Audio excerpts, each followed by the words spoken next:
Chapter 1. The Shadow in the Forest. 10 years. 10 long years since the world ended.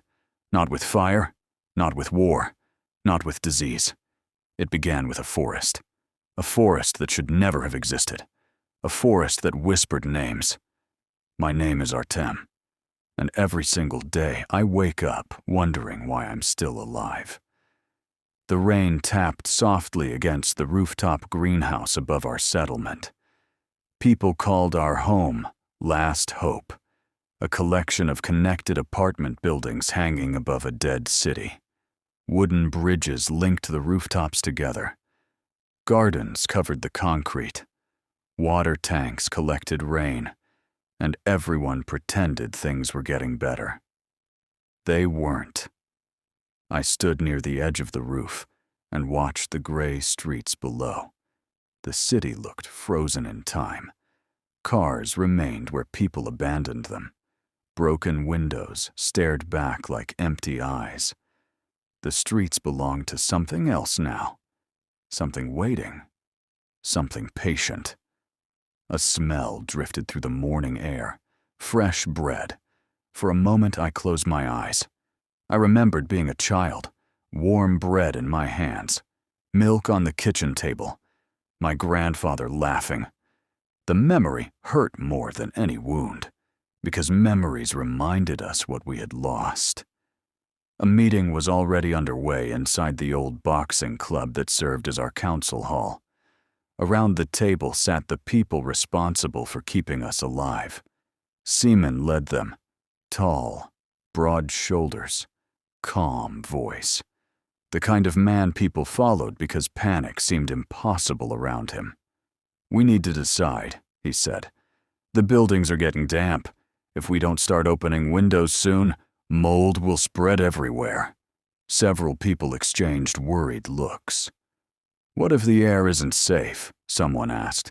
"What if whatever lives down there is still in the atmosphere?" Silence filled the room. Nobody knew. Nobody had known for 10 years. Seaman finally slammed a fist against the table. "One more week," everyone looked at him. "One more week. Then we start opening buildings." Nobody argued. Nobody wanted to. Hope was dangerous.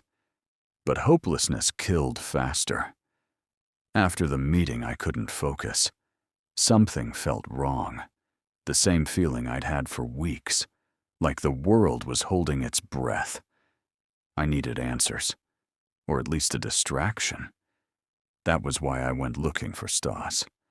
His father had owned military equipment before everything collapsed. Among his belongings was a powerful pair of binoculars. The best in the settlement. If anyone survived outside our territory, I wanted to find them. When I reached his apartment, I heard shouting. The door suddenly flew open. Oksana stormed out. She looked furious. "Good morning," I said carefully. She pointed toward the apartment. "Your idiot friend stole my bracelet." I blinked. "What?" He was drunk. That explained everything. Inside the apartment looked exactly how you'd imagine a disaster survivor's apartment to look. Clothes everywhere, dirty dishes, dust covering every surface. And in the middle sat Stas, holding his head, looking like death itself. "My skull is trying to escape my body," he groaned. I laughed. "Serves you right." A few minutes later, I grabbed the binoculars and headed toward the highest rooftop. The city stretched endlessly before me. Gray, silent, dead. I scanned building after building, window after window, street after street. Nothing. Nothing. Nothing. Then I saw movement. I froze. A shadow. Inside a building several blocks away. I immediately focused the lenses. The structure was half ruined. Black stains covered the lower floors. Many windows were broken. The inside looked abandoned. At first. Then I saw it. Something hanging inside a second-floor apartment. I adjusted the focus, and my blood turned cold. A body, nailed to a doorway, Its skin was blue, its limbs impossibly thin. Its eyes, dear God, its eyes were white, only white, no pupils, no life. The thing looked directly toward the window, toward me. I couldn't breathe. I couldn't look away. Then its chest moved, a tiny twitch. The corpse inhaled. My heart stopped. The mouth slowly opened, and hundreds of black insects poured out. Cockroaches, thousands of them, crawling from its throat. Its eyes never blinked. I dropped the binoculars, nearly fell backward.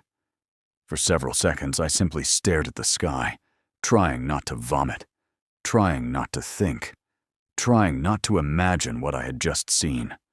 A voice startled me. Bad idea. I turned. The bartender stood behind me. Everyone called him Bariga. Nobody remembered his real name anymore. He nodded toward the binoculars. You saw the hanging man. I swallowed. Yeah. Bariga sighed. He's not always there. The words made my stomach tighten. What? He appears. The old man lit a cigarette, and then he disappears. The smoke drifted between us. Do you know what those things are? I asked. He smiled, a sad smile. Most people call them monsters. He shook his head. They aren't monsters. His eyes became distant. They're gods. I stared at him. He laughed. That's usually the reaction. For the next hour, he told me stories. Stories passed down through generations. Stories his father and grandfather discovered while excavating ancient ruins near the forest. Stories about beings called the Named Ones. Divine creatures who once blessed humanity. They controlled storms, protected harvests, calmed the oceans. People worshipped them, loved them. Then the sacrifices began. Animals first, then people, eventually entire cities. The gods demanded more and more and more, until humanity finally rebelled. According to ancient texts, powerful symbols sealed the Named Ones away, buried them somewhere beneath the earth, forgotten, hidden, waiting. Bariga looked directly into my eyes. They never left. A chill crawled up my spine. Outside, thunder rolled across the sky. The old man glanced through the window. Dark clouds were approaching. Fast. Too fast. Go home, he said quietly. Something feels wrong. I wanted to ask more questions. Instead, I listened. For once. Oksana was waiting when I returned.